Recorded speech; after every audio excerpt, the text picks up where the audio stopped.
You're born in the vault and you die in the vault.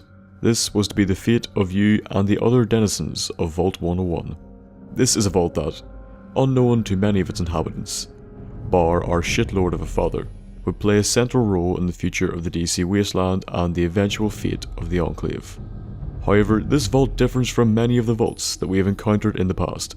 This is due to the unique nature of the experiment that was conducted within the vault. Yes, there was an experiment. Many people incorrectly assume that the vault was a control vault, in that it was simply meant to function as a baseline of normality to compare the other vaults to. The reason such a comparison would be needed is when the data was collected by the Enclave. That will be covered in a future video, but suffice to say the purpose of Vault 101 was to put a single person in charge of everyone's lives in the vault, the Overseer, attribute almost divine properties to their authority, and for the vault to be sealed forever. The purpose of Vault 101 was to keep its citizens in the vault forever, and to see how long they could survive under the rule of one person, the Overseer. The vault was never to be opened. The vault's first Overseer tried to create the illusion that the outside world was, and always would be, uninhabitable. They did so by making a fake radio signal to aid this illusion, that shit had hit the fan, which, to be fair to them, it did, and with quite velocity.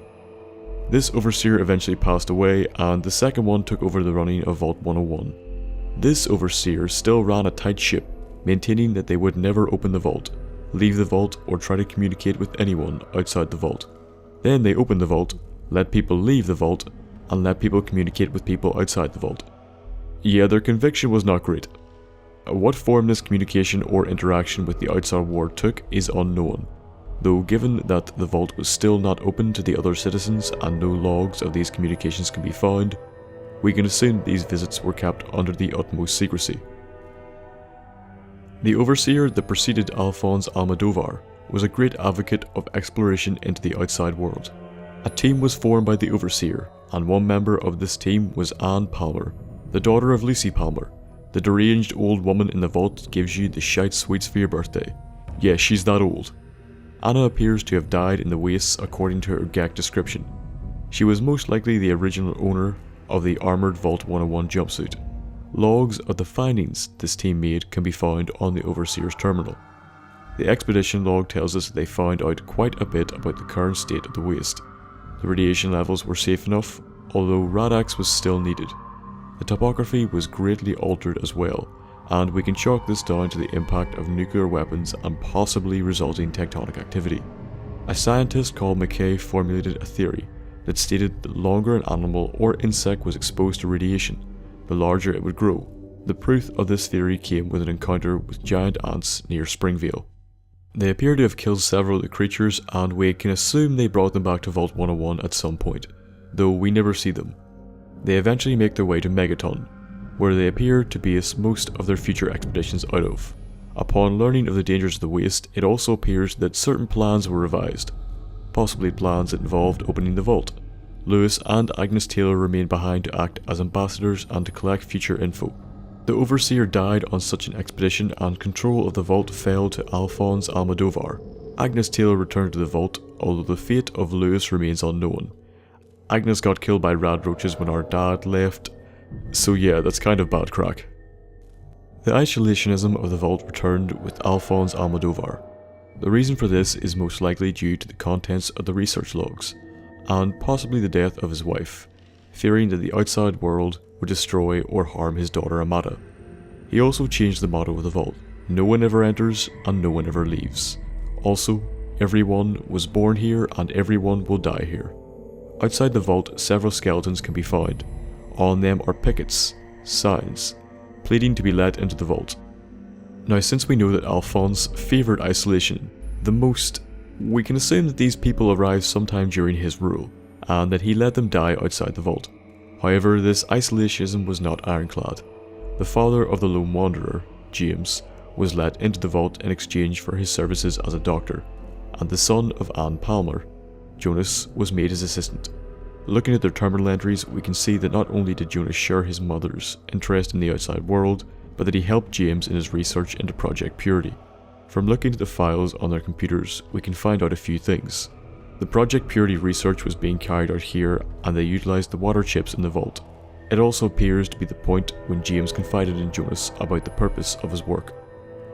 If we look at some of the other terminal entries, we can find out some other interesting things. First of all, one of the want-to-be members of the most hardened group around, the Tunnel Snakes, had VDS, Vault Depressive Disorder, so Freddy is actually extremely depressed and acts like a dickhead to try and cover it all up. Stanley seems to have a constant sore head, though due to his workload it will continue indefinitely. The next entry on Amada is also the first indication we get that Alphonse is an overbearing father and kind of a cunt. He wants James to breach doctor-patient confidentiality, and it seems to be because he thinks she is sleeping around. The entry on his terminal also shows that he seems to be aware that he's pushing her away, but he doesn't seem to know how to make things right. In his terminal entry on Jonas, he also seems to have noticed that Jonas is taken in by James's ideas, which may mean that even back then, he was aware or at least suspected what James was planning. Now of course I wouldn't forget to talk about the Tunnel Snakes. They rule. Founded around the time of the Lone Wanderer's 10th birthday, the gang would go down in Vault 101 history as a group of fucking plebs. The members are Butch, Wally and Paul. Whether Freddy ever actually got membership is unknown. The group was formed as a way for the lads to be a real gang, although if we look at the Overseer's terminal again, it appears it may have been a bit more than this. According to the terminal, the Overseer regularly used the Tunnel Snakes to harass people, either when he didn't want to use security, or when he wanted to create scenarios where security would look effective. By the time we return to Vault 101, Butch is the only remaining member, and the naive sod still wants to go into the waste and make a fucking gang. One more disturbing thing to note, Beatrice gives the player a poem on their 10th birthday. Now many people either read it once or ignore it, but it is significant. The last line reads, "Then eternal slumber, the sweet sleep of incineration." Now this could mean many things, but given that it is implied in the poem that you're dead at this point, and I doubt she's telling a 10-year-old they're going to burn in hell, here's what I think. I think when people die in Vault 101, they are incinerated. It makes sense as they wouldn't really have anywhere to be buried. The Overseer seems to have some problems with her as well. In his terminal entry, he essentially calls her a whore, and suggests, what sounds to be anyway, that she needs to be euthanized via medical procedure or put into a medically induced coma, which is pretty fucking dark. And then again, she gives us a shit poem and does tarot card readings, so she probably deserves it anyway. When we return to the vault, she's dead. Andy killed her by amputating her foot as she had a slight sprain in her toe. Eventually, however, James's work required him to leave the vault. A radroach infestation afforded the perfect opportunity, and with Jonas's help, he escaped, leaving you behind. Shortly after, Jonas was questioned by Officer Mack, and had his head domed in and was killed. The Overseer then tries to seize you to question you on his whereabouts. Your actions here will influence people's opinion of you once you eventually return to the vault, so be careful whether you want to leave peacefully or just kill everyone. Eventually, however, you will pick up a distress signal, and must once again return to the vault, to save or ruin it. Depending on what you did, either Amada's father or Alan Mack will be the Overseer. A rebel group has been founded by Amada, and they wish to open the vault and trade and interact with the people of the Wastes. Some even want to leave. The Overseer, however, wishes the experiment to continue, and prevents anyone from leaving. A terminal entry will be found that details their interactions with the Enclave. Apparently, they tried to get access to the vault. However, Amada changed the codes, preventing them from doing so. Even though they had the proof that they were related to Vault-Tec, the Overseer still refused to relinquish power, and instead chose to continue their isolation, which was probably a good choice considering the Enclave probably would have just killed them all.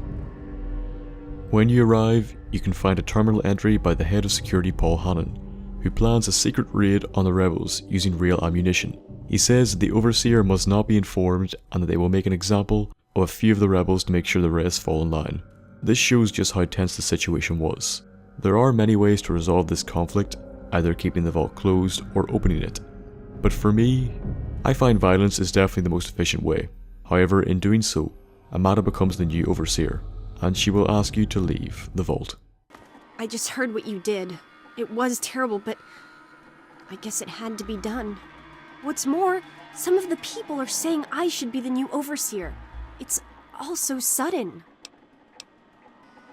I'm sure you did everything you could to find another way. I know how stubborn he is. How stubborn he was. But you're right. We don't have time to grieve. The Vault needs a leader now. That makes the rest of this even harder. You saved us, but that doesn't change the fact that you killed one of us to do it. And I can't let that sort of thing stand here.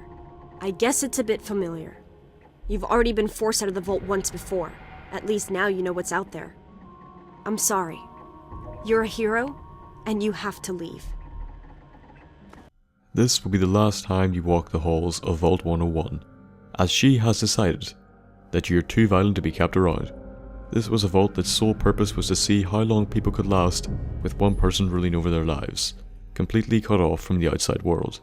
However, as we have seen, many of the overseers bent these rules, venturing out into the wasteland to see what had become of the world. However, one of the most obvious reasons why this vault would fail, and that I think makes getting it open so important, is genetic diversity. The current population of the vault is quite small. This means that the vault will not remain genetically viable for more than a generation or two, which means it was doomed anyway. But despite the good you have done, you're asked to leave. You turned your back on Vault 101 to return to wandering the wastes and leaving the vault forever. This was a special video, as it marks the 3-year, give or take a few days, anniversary of this channel. It's been a long journey, and the past few months we have grown immensely. For that, I want to say thank you, whether you have been here 3 days or 3 years. Thank you for your continued support. Fallout 4 is around the corner, and I look forward to bringing you much more content once the game comes out. If you have any suggestions on content you would like to see before then, please leave them in the comment section below. If you enjoy this video, please like and share it in as many places as you can. If you haven't, subscribe for regular content updates. Once again, thank you so much for your support, and I hope you enjoyed this episode. I hope to see you in the next one, and until then, goodbye.